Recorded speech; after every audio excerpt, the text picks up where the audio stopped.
Bonjour à tous et merci d'être aussi nombreux pour cet atelier Se préparer à MICA, atelier qu'on développe depuis quelques années maintenant. Peut-être que certains étaient déjà là les années précédentes. Donc merci de votre fidélité si c'est le cas. Donc chez Yen Bra, enchantée pour ceux qui ne me connaissent pas, je suis juriste à la direction des affaires juridiques de l'AMF, en charge notamment des questions crypto et donc de la loi Pacte vers MICA. Bonjour à toutes et à tous, Sarah Damani, donc je travaille également au sein de l'autorité des marchés financiers et je suis chargée de supervision sur les prestataires de services sur actifs numériques.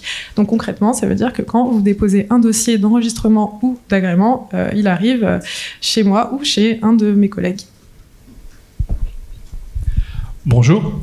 Alors, Louis Anicot, je travaille à l'ACPR, à la direction des autorisations, et je suis plus particulièrement en charge des établissements de crédit et des entreprises d'investissement.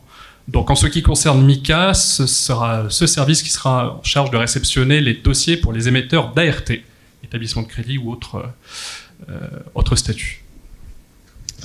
Bonjour à tous, Arthur Gauthier. Donc, je travaille aussi à la direction des autorisations, mais côté établissements et procédures spécialisées, donc en charge des établissements de monnaie électronique et des établissements de paiement d'ordinaire. Et donc, dans le cadre de MICA, on instruira les dossiers d'émetteurs de MT en particulier.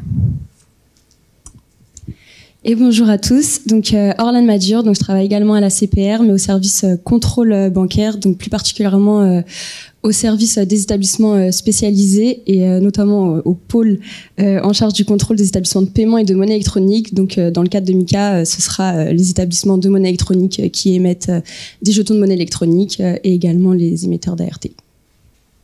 Oui, on va commencer par un petit rappel réglementaire sur quelques enseignements des premiers dossiers qu'on a traités sur l'émission de cryptoactifs. Alors, en commençant à la prochaine slide par la partie ART. Voilà, donc un rappel, puisque c'est des choses qui ont déjà été vues, c'est plus tout à fait nouveau, puisqu'il y a maintenant à peu près un an de travail dessus. Donc, s'agissant des jetons garantis par des actifs, se référant à un ou des actifs, la différence par rapport à l'année dernière, c'est que l'autorité compétente pour l'agrément des pure players et pour l'approbation des livres blancs a été désignée. Il s'agit donc de l'ACPR. Donc, c'est nous qui serons le canal d'entrée pour toutes ces activités. Donc, on rappelle deux grandes catégories. Premièrement, les établissements de crédit qui n'ont pas besoin d'agrément spécifique, mais qui doivent faire approuver leur livre blanc à l'autorité compétente, c'est-à-dire la CPR. Ensuite, pour tout autre statut, donc statut réglementé ou entreprise qui n'existe pas encore, qui veut émettre, il faudra un agrément plus l'approbation du livre blanc qui se fera en même temps au moment de l'agrément. Et enfin, toujours le régime d'exemption pour les émissions inférieures à 5 millions d'euros ou dont la détention des jetons est réservée aux investisseurs qualifiés professionnels, au sens de MIFID. Voilà, une notification du livre blanc demeure nécessaire, donc avec une revue de complétude, mais pas d'approbation formelle. Donc voilà les principaux rappels pour les ART. Maintenant, je passe la parole à Arthur pour la partie jetons de monnaie électronique. Oui, donc pour rappel encore une fois, donc là il s'agit vraiment de jetons qui sont adossés à une seule monnaie officielle. Donc il ne s'agit pas des paniers de devises type projet Libradium qui tombent dans la catégorie ART. Et donc là ça va être par exemple un cryptoactif stable, donc adossé au dollar ou à l'euro par exemple. Donc là, contrairement au statut, à l'activité d'émission d'ART, il n'y a pas de statut ad hoc qui est créé tel que celui d'émetteur d'ART. On se repose sur de l'existant. Donc le statut d'établissement de crédit est celui d'établissement de monnaie électronique. Et donc finalement, il va suivi d'une notification, ensuite d'une série de notifications après l'obtention de ce statut. Et donc finalement, on va se retrouver avec deux cas de figure globalement. Des nouveaux acteurs qui voudraient se faire agréer pour cette émission qui ne sont pas régulés ou qui lancent une activité, et ceux qui ont déjà un statut d'établissement de crédit et de monnaie électronique et qui veulent par exemple lancer une nouvelle verticale d'émission. Donc dans le premier cas, en fait, l'ensemble de l'agrément et les notifications sont faites d'un seul tenant finalement, alors que dans le second cas, bien que l'établissement soit agréé, il faut quand même respecter donc l'ensemble des délais et des notifications qui sont prévus afin qu'on ait le temps d'anticiper le lancement de l'activité, l'organisation de l'entreprise, etc. Donc il y a notamment comme notification suite à l'agrément la notification d'intention 40 jours avant le début de l'émission et la notification du livre blanc. Donc là aussi on rappelle que le livre blanc il contient des informations assez précises qui sont détaillées donc en annexe de MICA et aussi dans un RTS de l'ESMA, y compris le format de ce livre blanc. Et que ce livre blanc doit être mis à jour assez souvent, puisque ces informations, elles visent par exemple donc les dirigeants, la gouvernance peut changer, mais aussi les blockchains sur lesquels le jeton est émis et déployé, de la même manière que les plateformes sur lesquelles il est listé. Donc c'est des informations qui doivent être, c'est évolutif, et ces informations doivent être mises à jour régulièrement, non seulement auprès de la CPR, mais également sur le site internet des émetteurs. Et enfin, donc il y a 2 documents aussi qui sont liés à l'émission qui sont transmis dans un second temps finalement, c'est le plan de redressement et le plan de remboursement pour en cas de non-respect de certaines exigences ou en cas de fin d'activité, s'assurer qu'il y a un plan ordonné qui est prévu pour le remboursement des jetons notamment ou le retour à la conformité. Peut-être ensuite un second point sur la significativité, puisque c'est également un point assez important du règlement. Donc peut-être pour faire simple et aller vite quand même, il y a globalement suite au franchissement d'un certain nombre de critères qui sont essentiellement des critères de volume d'activité en fait ou de criticité de l'émetteur d'un point de vue global, il y a ensuite une qualification de l'ART ou de l'EMT qui peut évoluer en ART ou en EMT significatif. Et cette qualification, elle emporte à la fois des obligations prudentielles supplémentaires, mais également une supervision différente. Donc typiquement, donc ces critères pour revenir sur certains d'entre eux, il va y avoir des critères donc quantitatifs 3, des critères qualitatifs 4, et il faut en remplir 3 de ces 7 critères. Donc on va avoir par exemple pour les critères quantitatifs le nombre de détenteurs qui est fixé à 10 millions, je crois que c'est à environ donc 2% de la population européenne. Donc si on prend les derniers chiffres de l'ADAN de détention, environ 12%, ça veut dire qu'en gros, un détenteur de cryptoactifs sur 5 ou 6 détient ce jeton. Donc ça va être ce genre de critères et d'ordre de grandeur. Et donc cette qualification, elle peut advenir globalement dans le cas général en cours de supervision sur la base du reporting qui sera fourni au superviseur, mais également dès l'agrément. Ça peut être si l'émetteur envisage que ces critères vont être remplis dans les 3 prochaines années par exemple, il peut demander un classement volontaire. Et donc en termes d'impact ensuite, donc en matière d'exigences prudentielles, celles-ci vont être rehaussées. Donc, par exemple, on va avoir une augmentation des exigences de fonds propres de 2 à 3% des jetons en circulation et un minimum de dépôt sous forme de dépôt en monnaie fiat qui va passer de 30 à 60%. Et l'autre impact sera celui donc des pouvoirs de supervision qui vont donc évoluer de la CPR à l'autorité bancaire européenne qui devient nouveau superviseur. Donc toutefois, donc il n'y a pas de transfert total. Donc si vous vouliez vous débarrasser de la CPR, ce ne sera pas le cas directement, puisque typiquement, ce sera peut-être plus le cas pour un émetteur qui a uniquement une activité d'émission. Mais par exemple, si on prend le cas d'un établissement de crédit qui fournit des services bancaires ou d'un établissement électronique qui émet des cartes prépayées, par exemple, qui veut lancer une nouvelle activité, en fait, toute l'activité préexistante propre à DME2 ou propre à CRD pour ces autres activités demeureront de la supervision de la CPR. C'est uniquement les obligations de MICA qui seront revues par la BE. Voilà pour le cadre général. Donc on va poursuivre avec un bilan sur les travaux relatifs au mandat EBA ESMA sur cette partie. Donc vous voyez là sur le tableau que l'immense majorité des mandats sont quasiment conclus. Ça veut dire que les périodes de consultation sont terminées, ils ont été communiqués à la Commission européenne pour approbation finale. Donc il y en a 19 dans cette situation et il en reste un dont la consultation s'est terminée le 12 octobre. Donc c'est les guidelines sur la classification des jetons. Voilà, ensuite un rapport final sur les plans de remboursement qui sera aussi qui a été publié en octobre. Voilà, donc pour un bilan, les travaux sont quasiment terminés.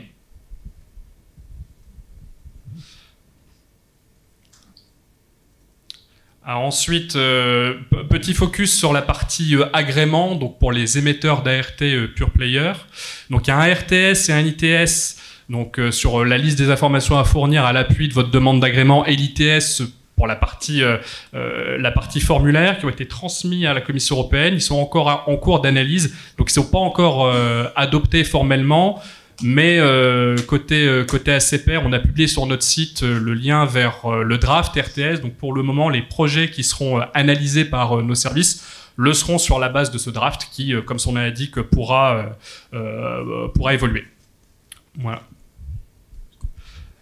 Et oui, alors sur les autres mandats, pour la partie livre blanc, c'est encore voilà, ça a été passé à la Commission européenne. Et après, autre point important aussi sur les réserves d'actifs et les RTS sur les reportings prudentiels. Au niveau de l'investissement de la réserve d'actifs, donc évidemment, l'EBA a rédigé donc plusieurs RTS, donc un sur les instruments financiers très liquides de la réserve d'actifs et un sur les exigences de liquidité de la réserve d'actifs, donc qui viennent préciser l'article 36 et 38 du règlement MiCA, donc qui viennent vraiment définir les instruments financiers très liquides, avec notamment pas mal de renvois vers le règlement délégué européen sur le LCR.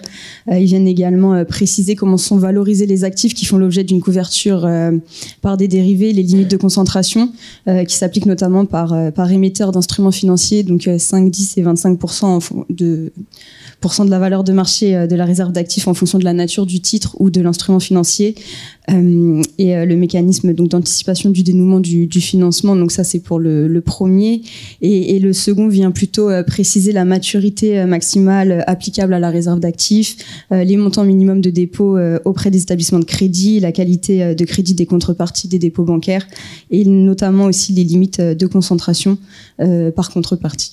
Bon, c'était une petite précision sur...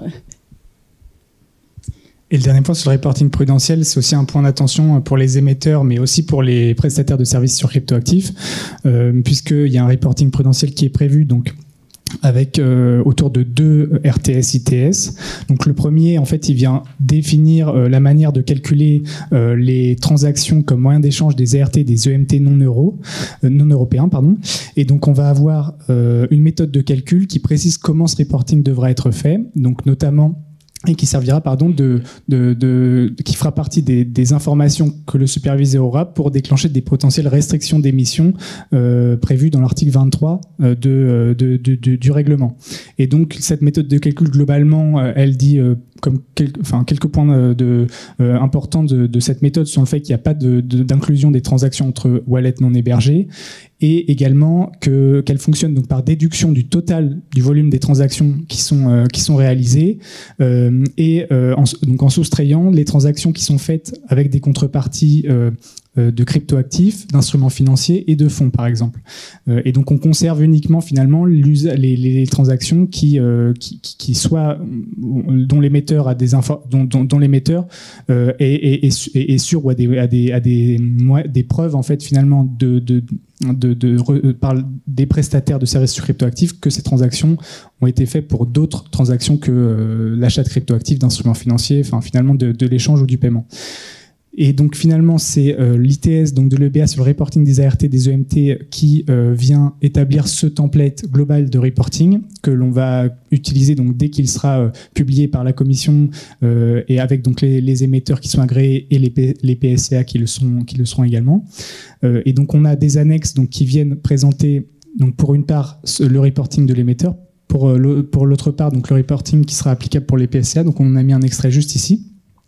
En fait, ce reporting, globalement, il vise à fournir des informations donc, du PSCA à l'émetteur et de l'émetteur au superviseur sur globalement les informations sur son activité, le volume d'activité donc qui sont visées à l'article 22, les transactions comme moyen d'échange donc qui déterminent l'usage comme moyen d'échange et de paiement dans l'Union qui est visé à l'article 23, et également les critères de significativité qui sont visés à l'article 43.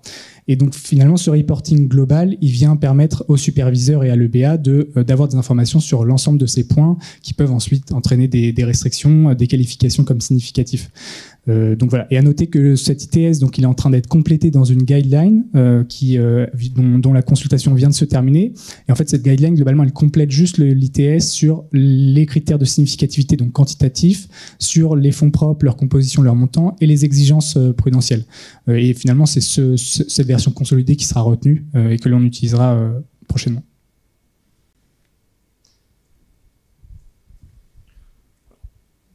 Maintenant, si vous le voulez bien, on peut faire un bilan des premiers agréments qui ont été délivrés à la fois en Europe et en France, avec bien sûr un focus sur le cas français, parce que c'est celui qui nous intéresse. Et ensuite, on formulera nos enseignements clés pour l'instruction des dossiers. Donc, au niveau européen, à l'heure actuelle, on a 7 jetons de monnaie électronique émis par 5 émetteurs. Donc, s'agissant du cas français, on a 2 acteurs, on a Circle et Forge. Donc, s'agissant de Circle, il y a 2 jetons.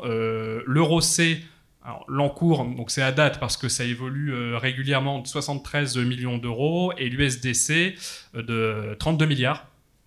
Et pour Forge, on a l'Euro CV pour un encours de 33 millions d'euros.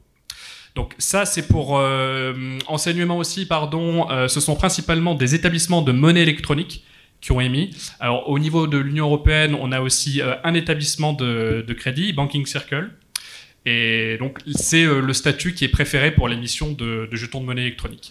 S'agissant de la partie ART, pour l'instant, en tout cas en France, on n'a pas d'acteur agréé, ni en tant que pure player, ni établissement de crédit qui aurait fait approuver sur livre blanc. Pour l'instant, nous n'en avons pas. Des acteurs, pour l'instant exemptés, se sont manifestés. Maintenant, je te laisse la parole, Arthur, pour la partie conformité des futurs PSCA. Oui, juste un point rapide. Donc sur la conformité, donc suite à l'entrée en vigueur du règlement, donc au 30 juin, il y a eu une publication donc des autorités nationales et de l'autorité européenne, l'EBA, pour justement confirmer qu'à partir de l'entrée en vigueur du règlement, étant donné qu'il n'y a pas de période de transition, on s'attend à ce que à la fois les émetteurs, qu'ils soient européens, non européens, et les prestataires de services sur cryptoactifs et toutes les parties prenantes prennent en compte donc les acteurs qui sont les jetons qui sont effectivement conformes à MiCA, et donc qu'ils vérifient ce statut-là pour les PSC en particulier, qu'ils vérifient le statut des jetons qui sont listés, et donc qu'ils ne fournissent plus de services sur des jetons qui ne seraient pas conformes. Donc ça va permettre finalement aux autorités de commencer à suivre les exercices illégaux. Donc nous, à la CPR et avec l'AMF, donc on a commencé des actions de vérification sur des émetteurs qui sont français, et auprès de PSAN qui sont enregistrés en France pour les jetons qui seraient émis par ces PSAN ou par des sociétés de leur groupe. Donc certains d'entre vous ont peut-être répondu à des questions dans des questionnaires de l'AMF sur ce service d'émission de jetons. Donc les autres autorités européennes font la même chose dans leur juridiction, et l'EBA et l'ESMA commencent à monter en puissance aussi sur le sujet du suivi des exercices illégaux. Et justement, il y a des discussions qui sont en cours pour déterminer le suivi opérationnel de des émetteurs non européens, afin qu'ils se conforment à MiCA à présent. Donc, c'est des travaux qui sont lancés. Maintenant, un point d'attention sur ce que l'on a retiré des premiers dossiers ou des premiers projets. Alors, sur la partie ART, une attention particulière doit être portée sur la qualification juridique. C'est vraiment la difficulté principale quand les projets nous sont présentés. Et donc, vous voyez sur la droite de l'écran un schéma booléen qui est tiré de guidelines EBA, ESMA et IOPA sur la qualification juridique, et en fait sur le test qui est fait à l'appui d'une demande avec des standards qui sont listés en annexe. Et c'est vraiment la démarche qu'on effectue, nous, pour éviter, par exemple, les chevauchements entre ART, EMT. Donc, bon, c'est pas très intuitif, mais c'est possible. On a pu se poser la question déjà. Chevauchement avec titre financier tokenisé MiFID. Donc ça, c'est vraiment très important. Et sur ce sujet, il y a des guidelines de l'ESMA également qui sont préparées, dont la période de consultation est terminée sur la qualification de ce type d'instrument. Donc, bilan, il faut anticiper le plus tôt possible pour savoir dans quelle catégorie on se place, y compris s'agissant d'une potentielle exemption.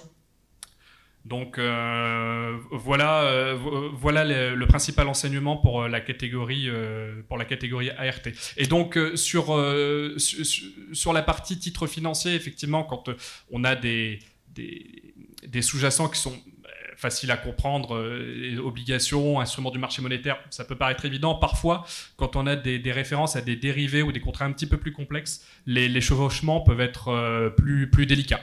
Donc, d'où l'intérêt de fournir le plus en amont possible une note juridique et de fournir le test que vous trouverez en annexe de la guidelines que vous voyez sur l'écran. Et sinon, un autre point donc d'attention dans le dépôt des dossiers, donc qu'il s'agisse d'un nouvel acteur qui demande un agrément ou bien d'un établissement de crédit ou de monnaie électronique qui se pose la question et qui compte fournir ce nouveau service, bien faire attention donc la qualification comme distributeur de monnaie électronique de certains clients ou tiers qui seraient mandatés au nom de l'émetteur, donc faire de l'achat-vente par exemple de crypto ou du remboursement par exemple dans le cadre de l'obligation de remboursement de l'émetteur. Donc là, il peut y avoir cette qualification qui apparaît, et puis aussi sur des prestataires essentiels pour cette nouvelle activité. Il y a un certain nombre de services qui constituent le respect, qui contribuent au respect des obligations de l'émetteur, ou bien qui contribuent aussi à la soutenabilité de son activité. Donc par exemple, il va s'agir d'OAT sur blockchain, de market maker, de prestataires pour du node as a service. Donc tous ces services-là, il faut en faire l'évaluation des risques. Et puis, il faut donc, en cas de qualification comme service essentiel, comme nous, on a pu le faire pour certains émetteurs, ensuite s'assurer que l'émetteur a la capacité de contrôler cet acteur, de s'assurer que le niveau de service est conforme, et d'en sortir aussi si jamais il recourt à un autre prestataire ou par exemple. Donc voilà pour ces deux qualifications. Et enfin, dans les dossiers, on regarde aussi la manière dont le smart contract est structuré et sa gouvernance. Donc par exemple, on va regarder les accès du smart contract, donc sa structuration, donc s'il s'agit d'un seul smart contract ou s'il y en a plusieurs liés, les audits techniques qui ont pu être faits sur ce smart contract et donc le suivi des recommandations, également les fonctions clés ou sensibles du smart contract, avec des droits par exemple du propriétaire, qui sont particuliers, ou bien les emergency stop par exemple. Donc tout ça, c'est aussi à nous présenter pour qu'on puisse avoir une vue holistique du protocole technique. Et un dernier point sur les points d'attention, donc c'est le remboursement des cryptoactifs. Donc ça, c'est nouveau finalement. L'émission, c'est pas que du B2B, il y a aussi du B2C, au moins dans le service après-vente. Et donc là, pour les émetteurs, c'est une nouveauté, c'est une nouvelle facilité à mettre en place. C'est la possibilité donc de rembourser tout détenteur qu'il souhaiterait au pair. Donc ça peut être fait en direct ou ça peut être fait via un tiers mandaté, donc un distributeur par exemple. Et donc les conditions de remboursement doivent être décrites dans le livre blanc. Pour ces opérations-là qui sont particulières, donc il faut que le dispositif de LCBFT de l'émetteur les couvre bien, ainsi que les différents scénarios de remboursement. Donc il peut s'agir de clients occasionnels en relation d'affaires, il peut s'agir y compris en clientèle occasionnelle de transactions supérieures à 15 000 €, etc. Donc il faut identifier tous les détenteurs a priori. Il faut aussi faire une évaluation des expositions, par exemple si les jetons sont issus d'adresses sanctionnées ou qui sont avec un anonymat renforcé, etc. Donc ça, le dispositif doit couvrir ces transactions-là. Et on a le cas particulier après du remboursement en cas d'arrêt d'activité, donc dans le plan de remboursement, où on a également la description de la mise en œuvre de ces obligations LCBFT, mais aussi la recherche, la fiabilisation des détentions, des détenteurs qui viennent se faire rembourser, etc. Donc ça, c'est un peu plus complet et ça doit être décrit dans le plan de remboursement. Donc on va passer maintenant à la partie supervision de ces nouveaux acteurs. Donc bon, évidemment pour le moment on a un petit peu de recul, mais pas encore beaucoup, puisque les premiers émetteurs ont été agréés au 1er juillet 2024, donc après l'entrée en application des titres 3 et 4 du règlement MiCA. Ce qu'on voulait principalement représenter sur cette slide, c'est que la supervision de ces nouveaux acteurs va s'intégrer pleinement dans le processus de supervision habituel, donc avec les points d'évaluation prudentielle habituels, donc on vous a remis ici, donc le risque opérationnel, le bon respect des exigences en fonds propres réglementaires, la mise en place d'un dispositif de contrôle interne solide et d'une gouvernance robuste, donc particulièrement pour les émetteurs qui appartiennent à des grands groupes internationaux, donc afin d'éviter des situations où la stratégie et l'appétit au risque sont pilotés au niveau du groupe et ne donnent pas systématiquement lieu à une déclinaison locale, ce qui limite grandement le pouvoir des entités locales dans la gestion de leur organisation et de leur activité, ou encore lorsque l'entité locale ne dispose pas des ressources nécessaires pour gérer les risques engendrés par l'externalisation des fonctions critiques ou importantes. À ces points donc de supervision habituelle, on va ajouter les obligations spécifiques définies par le règlement MiCA. Donc on retrouve la composition de la réserve d'actifs pour les émetteurs d'ART et d'EMT significatifs. Pour les émetteurs d'EMT non significatifs, on va plutôt parler de fonds reçus en échange des jetons de monnaie électronique. Donc cette composition, on en a un petit peu parlé lorsqu'on a abordé les RTS, on va y revenir dans la slide suivante. On a également la mise en œuvre opérationnelle du droit au remboursement que vient de nous présenter Arthur, l'adoption et la modification des livres blancs, que nous a un petit peu présenté Louis. Donc il y en a certains qui seront soumis à approbation, d'autres à notification. Donc même ceux qui seront soumis à simple notification, évidemment, la CPR vérifiera leur complétude.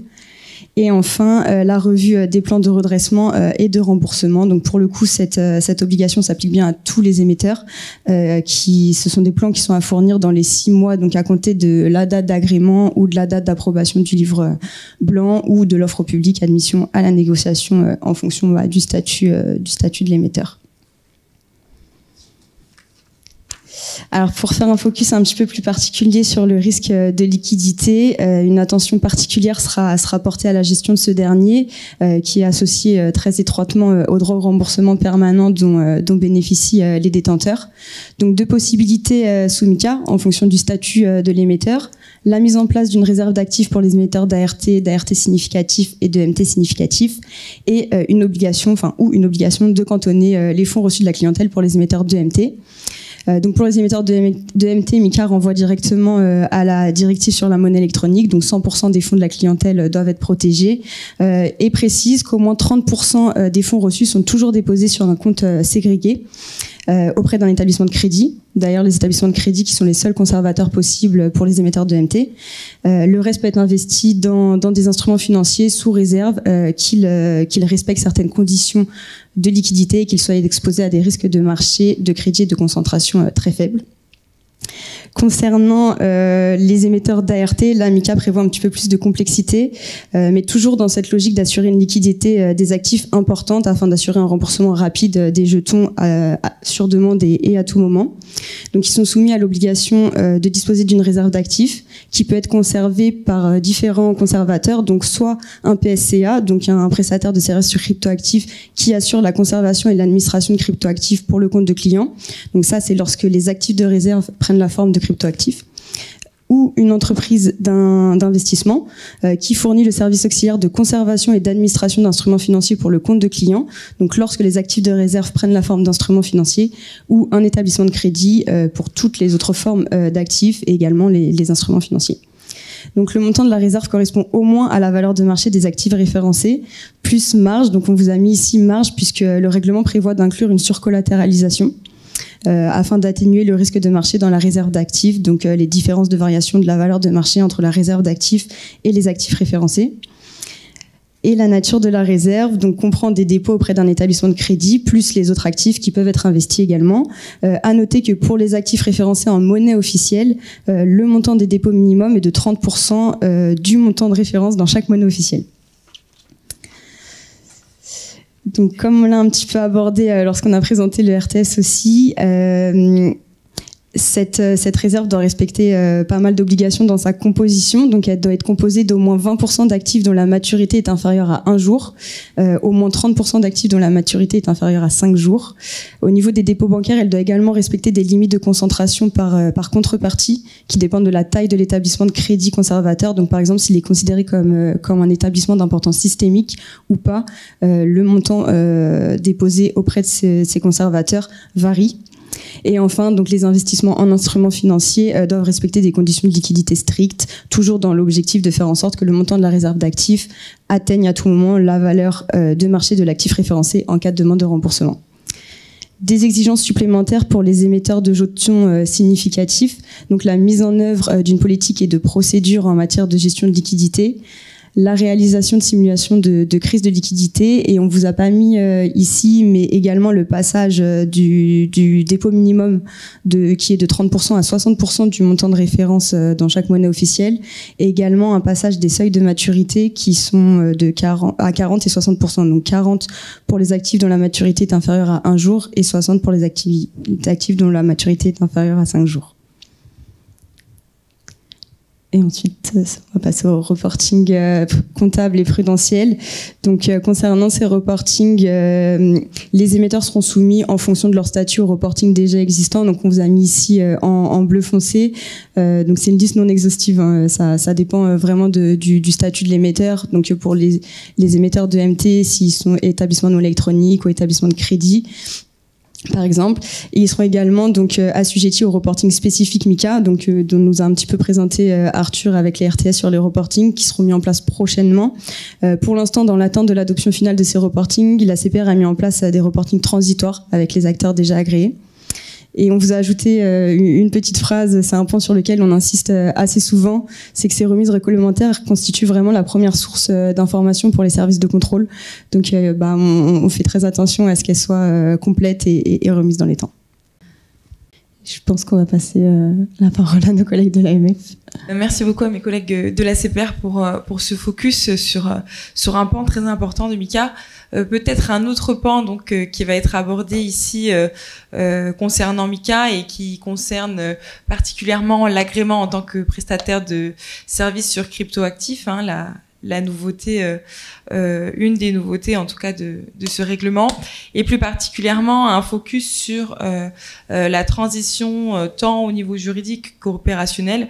Pour ma part, donc, je vous ferai le volet juridique et je vais notamment commencer par un bref rappel. Parce que j'imagine que certainement vous en avez déjà bien entendu parler, à savoir que la chronologie, c'est quand même quelque chose qui a rythmé pas mal à la fois le régime national et qui va rythmer aussi le régime européen. On débute évidemment avec la loi Pacte et le début de notre régime national, notre régime sur les prestataires de services sur actifs numériques, un des tout premiers en Europe d'ailleurs, hein, qui a débuté donc avec un enregistrement qu'on appelle maintenant simple, qui comportait notamment 2 volets, donc des vérifications sur l'honorabilité et la compétence et des vérifications au niveau de la LCBFT. On a étoffé un petit peu cet enregistrement avec un enregistrement qu'on appelle maintenant renforcé, qui est arrivé avec la loi DADU qui est entrée en vigueur au 1er janvier 2024, et donc qui a intégré cet enregistrement renforcé. Comme l'a rappelé le secrétaire général de l'AMF tout à l'heure dans son discours d'introduction, depuis le 30 juin 2024, l'AMF a ouvert son guichet pour le pré-dépôt des dossiers d'agrément en tant que prestataire de services sur cryptoactifs, donc PSCA ou CASP en anglais, pour une entrée en application du règlement au 30 décembre 2024. Donc d'ores et déjà, l'AMF a pris ses dispositions pour préparer la transition vers MiCA, pour préparer les acteurs en douceur pour cette transition sur MiCA. Et donc, d'ores et déjà, les dossiers qui sont déposés peuvent être potentiellement switchés en dossier MiCA ou, évidemment, continuer leur cours pour préparer la suite. Donc, au 30 décembre 2024, l'AMF arrêtera d'octroyer des agréments optionnels, mais aussi des enregistrements renforcés. Donc ça, c'est une date qu'il faut bien avoir en tête. À partir du 30 décembre 2024, nous passons complètement sous le régime MiCA et l'AMF n'octroiera plus que des agréments européens MiCA. Une autre date évidemment à retenir, qui est celle de la période transitoire, qui va prendre fin au 1er juillet 2026 et qui va sonner le glas pour le régime national et les régimes nationaux en Europe, avec uniquement de l'octroi d'agrément MiCA et plus que de l'agrément MiCA. Évidemment, on a aussi le phénomène de notification des prestataires qui sont déjà régulés, avec un statut déjà régulé, donc établissement de crédit, PSI, qui eux aussi entreront donc dans le champ de cette transition. Donc si on passe du coup à la slide suivante, encore des rappels, parce que c'est déjà un sujet qu'on a pu aborder par le passé. La loi Dadu, donc que je mentionnais juste avant, qui a introduit cette première étape en réalité de transition vers MiCA. Donc vous voyez que c'est quand même un cheminement qui a été pris bien en avance par les régulateurs et les autorités. Et donc la première pierre a été mise avec cette loi Dadu, qui a introduit l'enregistrement renforcé, mais qui a aussi permis de clarifier des éléments sur la période transitoire. MiCA prévoit, parce que c'est un règlement qui comprend que des régimes nationaux étaient déjà en place et que donc on ne peut pas demander du jour au lendemain aux acteurs de tout chambouler, a prévu une période transitoire. La difficulté avec la succession de statuts, on va dire, qu'il pouvait y avoir sous le régime national, c'était de savoir qui allait pouvoir bénéficier de cette période transitoire. La loi Dadu a tranché.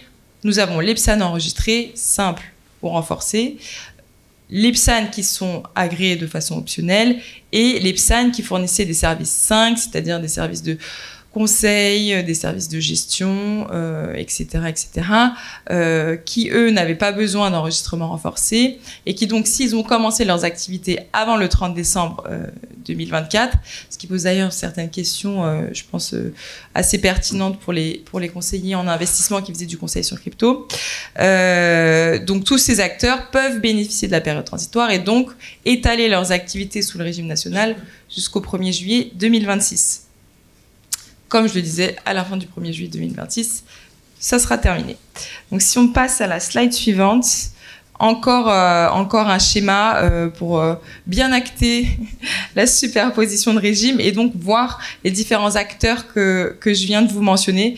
Évidemment, ces slides ont aussi une vocation à être publiés, donc n'hésitez pas à les consulter au besoin si jamais ce n'est pas clair. Effectivement, avec la superposition de régime et la superposition de dates, c'est pas toujours évident.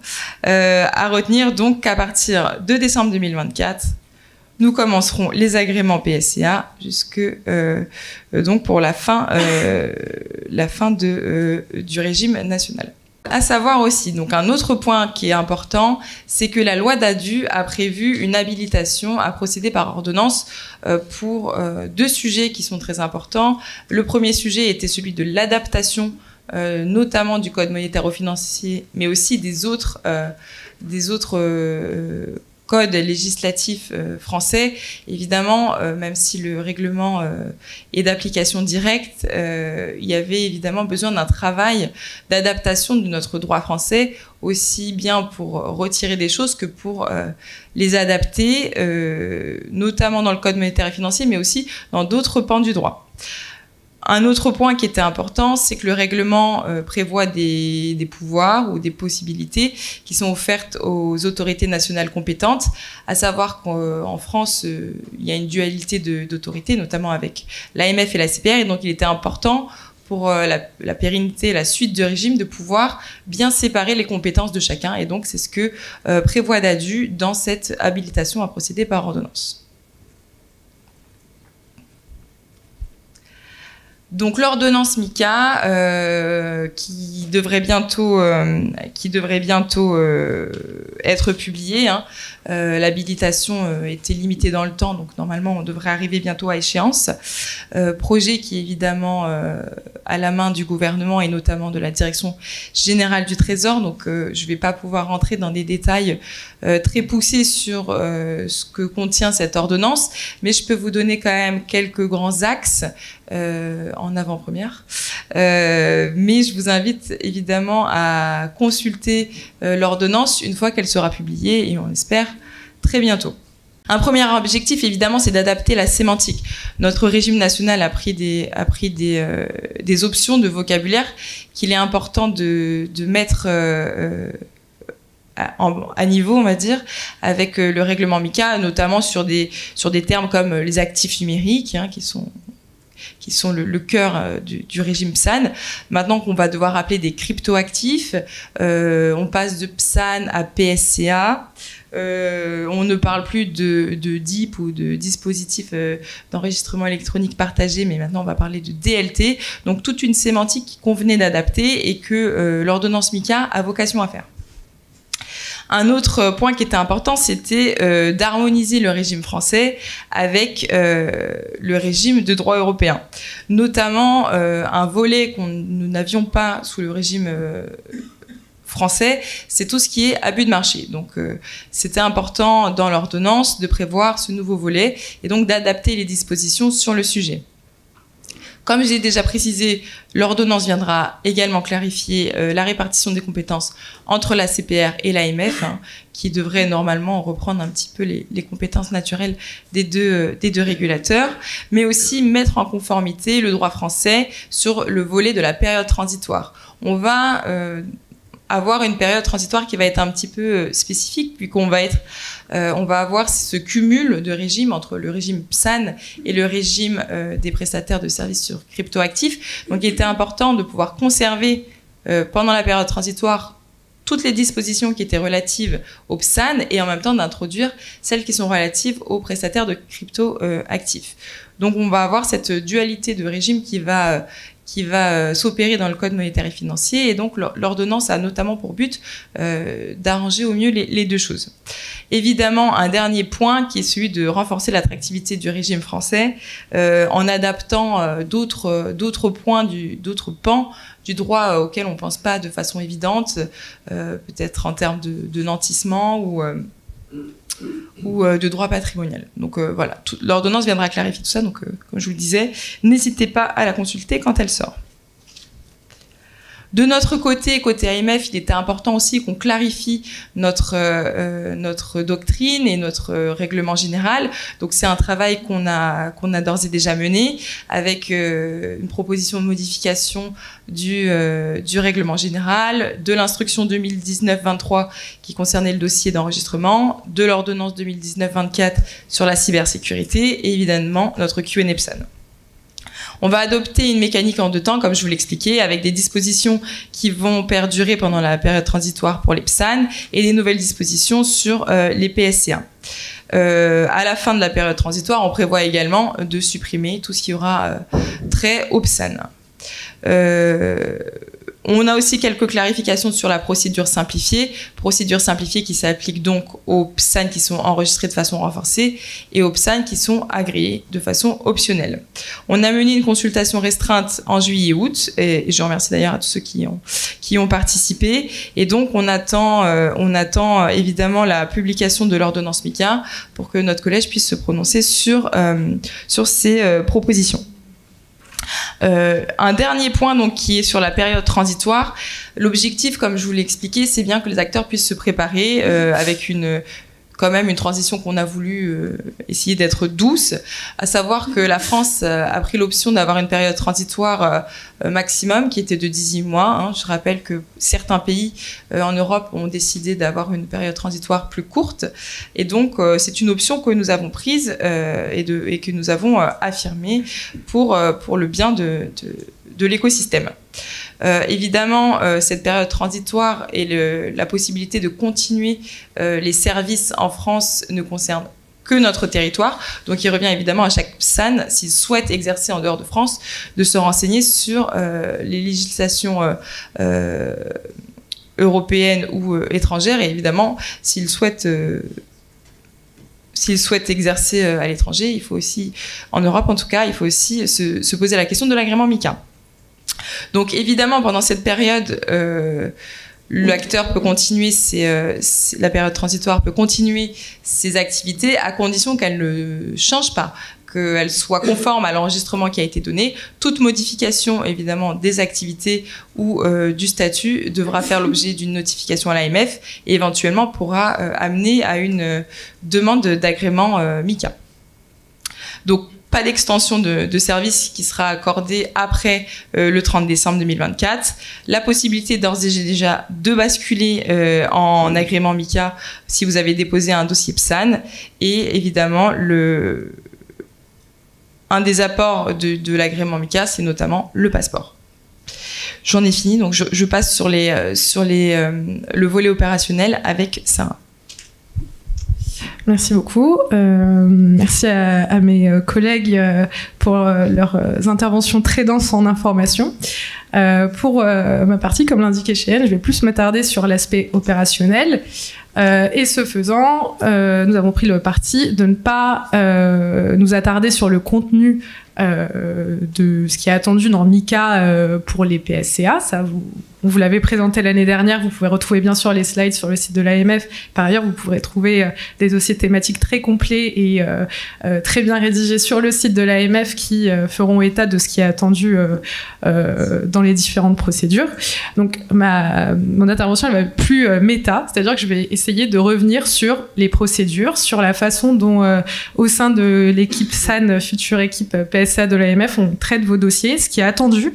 Et comme vous le savez, on a déjà reçu énormément de dossiers, on a traité énormément de dossiers d'enregistrement et maintenant d'agrément, et on est capable aujourd'hui de vous dire ce qui va pas, ce qui est attendu, ce qu'on peut vous proposer de faire pour réduire les délais, etc. Et donc, pour commencer, comme l'indiquait Cheyenne, actuellement, on est dans une situation assez inédite puisqu'on a une juxtaposition des différents régimes applicables sur les PSAN en France. Donc, actuellement, dans les équipes de l'AMF, enfin les services de l'AMF gèrent à la fois une supervision sur les PSAN enregistrés simples avant 2024 et on instruit des dossiers d'enregistrement renforcé et des dossiers d'agrément optionnel pacte. Et ce, jusqu'à la fin de l'année 2024. En parallèle de ces instructions, donc ces instructions suivent leur cours et on se rend compte plus ou moins en cours de route que certains de ces dossiers ne sont pas arrivés à maturité, qu'ils n'y arriveront probablement pas d'ici la fin d'année. Et donc, quid de ces dossiers ? Là, on les bascule, comme l'expliquaient mes collègues, vers une préinstruction MICA. Et donc, comment se fait ce basculement ? Très simplement, ça se fait au cas par cas. Donc, les chargés de supervision prennent attache avec le PSAN futur PSCA. Et ici, tout l'enjeu par la suite, c'est de voir comment on arrive à faire matcher les services PSAN et les services PSCA, qui, comme vous le savez, sont pas forcément équivalents. Une fois qu'on arrive à une définition plus ou moins stabilisée des services qui vont être demandés sous MICA, on regarde au niveau de chaque procédure, donc on essaie de pas doublonner le travail qui a déjà été fourni par les chargés de supervision et on essaie de voir à la marge ce qu'il faut ajouter, ce qu'il faut retirer, les éléments, les procédures qui font partie de MICA mais qui ne sont pas intégrés dans Pacte. Et donc, petit à petit, on arrive à basculer sur le régime MICA. Mais élément à prendre en compte, les délais ne courent pas pendant ce temps. C'est-à-dire que les délais vont commencer à courir au 30 décembre 2024 et pas avant. Et donc, à ce moment-là, le PSAN sera obligé de renvoyer un nouveau dossier, donc de nouveaux formulaires, de nouvelles procédures, etc. Même si sur le fond, effectivement, les échanges vont se poursuivre sur la base de ce qui avait déjà été fait en 2024.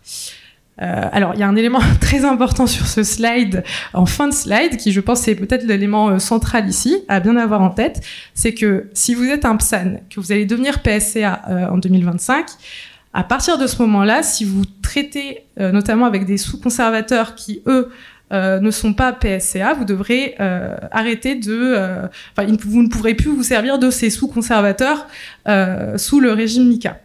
Alors, vous pourrez vous servir des sous-conservateurs qui eux-mêmes bénéficient de la clause de grand-père ou qui sont déjà agréés MICA en France ou ailleurs.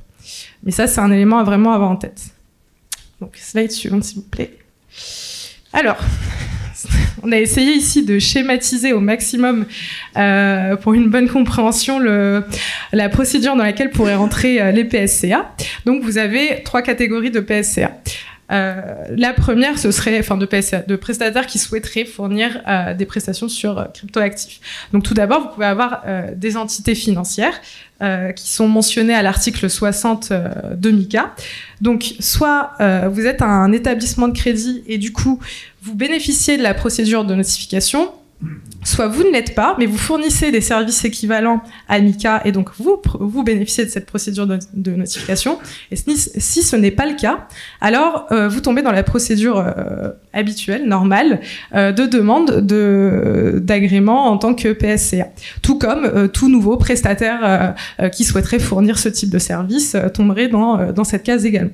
Et ensuite, on a une 3e catégorie, qui est la catégorie des PSAN. Alors, si vous êtes PSAN, soit vous avez été enregistré avant 2024 et donc vous tombez sous le régime de l'enregistrement simple. Et alors là, malheureusement, il n'y a pas de procédure simplifiée de fast track et donc vous êtes soumis à la procédure régulière. Soit vous bénéficiez d'un enregistrement forcé ou d'un agrément optionnel. Et là, effectivement, la procédure, elle sera simplifiée puisqu'on aura déjà validé une bonne partie de vos différentes procédures. Alors, je vais revenir plus en détail sur chacune de ces procédures. Pour ce qui est de la procédure de notification, donc comme je l'ai expliqué, dans l'article 60 du règlement MiCA, vous retrouverez l'intégralité des entités financières qui pourront bénéficier de cette procédure de notification. Donc, dans ce cadre, il suffira de se rapprocher de la CPR ou de l'AMF. Donc là, vous avez la liste exhaustive du type d'entité qui rentre dans ce cas spécifique et de l'autorité de laquelle vous devez vous rapprocher pour notifier votre volonté de fournir ce type de service, sachant que votre demande le cadre de cette procédure s'inscrit dans un délai de 20 jours. Et au cours de ces 20 jours, vous allez d'abord recevoir un accusé de réception qui ne vaut pas une quelconque attestation de complétude de votre dossier ou qui ne vaut pas non plus quelconque message de notre part autre que le fait qu'on a bien reçu votre dossier. Et donc, en fonction de votre catégorie, vous devrez vous rapprocher de l'AMF ou de la CPR. Alors, la procédure du fast track. Donc, comme je l'expliquais, quand vous avez été un PSAN qui a été enregistré, qui avait bénéficié d'un enregistrement renforcé ou d'un agrément, ou que vous allez l'être avant la fin de l'année, vous bénéficiez de cette procédure. Ce qui signifie que vous devez tout de même renvoyer un dossier donc, de PSCA, donc de nouveaux formulaires avec de nouvelles procédures. Enfin, je dis nouvelles, mais vous devez envoyer les mêmes procédures et juste nous indiquer si y a eu des modifications substantielles, quelles sont-elles, pourquoi elles ont été faites, etc. Mais l'instruction du dossier devrait être le délai d'instruction devrait être totalement réduit puisque on se retrouverait face à des procédures qui auraient déjà été validées par le chargé de supervision. Pour les 2 prochaines slides, on a essayé avec l'ensemble de l'équipe PSAN de concaténer un maximum de conseils qu'on pourrait donner à un cabinet d'avocats ou un PSCA en devenir sur ce qui nous semble être les points les plus importants et surtout les écueils dans lesquels la plupart de nos dossiers tombent et qui font que les traitements des différents dossiers sont assez chronophages. Donc pour commencer, toute société est responsable du contenu de sa demande. Donc, on sait qu'on est dans une période transitoire, on sait que les textes, les RTS, etc. sont en cours de publication, on en a conscience aussi à l'AMF, et dans ce cadre-là, c'est aussi du devoir du PSAN, donc du PSCA, de suivre l'actualité des documents qui sont publiés par l'ESMA, par l'AMF, etc., et de mettre à jour les différentes procédures de façon à ce qu'on avance de manière conjointe. Faut pas avoir une position attentiste de la part de PSCA. L'AMF peut pas malheureusement vous accompagner et vous signaler chacune des modifications qu'il y aurait au niveau des RTS. C'est aussi au PSAN de se prendre en main et d'être assez régulier dans l'étude qu'il peut faire de ces textes et la façon dont il doit modifier ses procédures internes. Aussi, on vous recommande, mais ce n'est pas une obligation, d'avoir recours à un conseil juridique. Le conseil juridique, il doit être là aussi pour vous permettre de faire une analyse juridique de vos actifs, de vos cryptoactifs et de votre activité. Vous ne pouvez pas venir voir l'AMF en nous présentant votre activité et en espérant qu'on vous fournisse une analyse juridique. L'AMF peut intervenir, vous donner son avis, mais doit se baser sur une analyse juridique que vous nous auriez fournie en amont. Ensuite, sur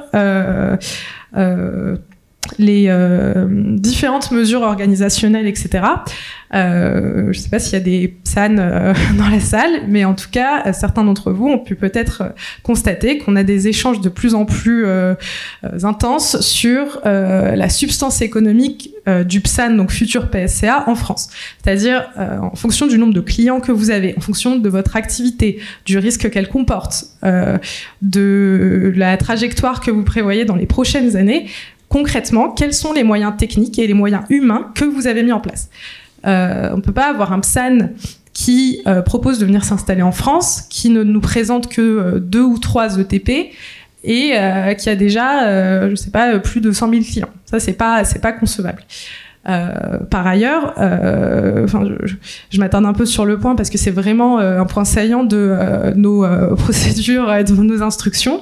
Et ce qui, je pense, est le plus chronophage, il est plus judicieux pour vous de prendre le temps d'avoir une substance économique réelle, d'avoir un nombre d'ETP suffisant, de prendre le soin d'avoir mis en place un organigramme qui n'est pas bancal, qui n'est pas en gruyère et qui est qui fait pas forcément recours à des ETP mis à disposition par telle entité dans tel pays, etc. Donc d'avoir un un organigramme assez clean, ça nous fait gagner tellement de temps que je pense que c'est, pour moi, c'est vraiment le nerf de la guerre quand on sort de tout ce qui est procédure de conservation, etc. Donc vraiment, prenez le temps de vous attarder sur ces questions. Et c'est, je pense, là que vous pourrez réduire les délais. Un autre point important et qui est assez technique, c'est celui des schémas de flux. Alors, je ne sais pas si ça parle à énormément de gens dans la salle, mais les schémas de flux, ce sont les schémas que nous fournissent les PSAN PSCA, où ils nous expliquent comment les cryptos et les flux en euros transitent depuis leur entité vers les clients. Et en fait, ce schéma de flux, c'est vraiment pour nous, ce qui détermine si le dossier va être rapidement traité ou pas, parce qu'il nous permet de comprendre en une image la façon dont vous procédez en interne. Si vous passez plus de temps sur vos schémas de flux, vous éviterez au moins 3 ou 4 échanges avec l'AMF et on ira beaucoup plus vite dans l'instruction des dossiers également. Pareillement, si vous faites appel à des prestataires techniques que je ne citerai pas aujourd'hui, n'hésitez pas à nous envoyer vos due diligence vis-à-vis de ces prestataires et à nous indiquer également la façon dont vous procédez avec eux, dans la façon dont vous vous assurez qu'ils respectent bien la réglementation en place. Alors, bien évidemment, et là j'insiste énormément et je l'avais déjà dit l'année dernière, dans vos procédures, soyez le plus opérationnel possible. Ce qu'on voit, et qu'on voit trop dans les éléments qui nous sont envoyés, alors il y a 2 écueils. Soit on a un PSAN qui n'est pas accompagné, et alors on a une procédure qui copie-colle le RGAMF, mais sans rentrer dans les détails, donc aucune information sur comment ça se passe, qui fait quoi, à quelle fréquence, quelle équipe, quoi, quand, comment. Et c'est exactement ce dont on a besoin. Et là, on a vraiment juste une paraphrase du RGAMF. Ce n'est pas du tout ce qui est attendu. On connaît le RGON, on y a accès aussi, on n'a pas besoin de ça. Et l'autre écueil, c'est celui qu'on retrouve plutôt chez les PSAN qui sont accompagnés de cabinets d'avocats. Et là, pour le coup, on a plutôt affaire à des templates assez standardisés où on a d'un PSAN à l'autre. Alors, c'est assez marrant parce que c'est des PSAN qui n'ont pas forcément la même taille, la même activité. On a des templates très similaires où, du coup, on se dit, mais opérationnellement, en fait, comment ça fonctionne? Parce que ça peut pas fonctionner chez X comme chez Y, vu que c'est pas du tout, on n'est pas du tout sur la même activité.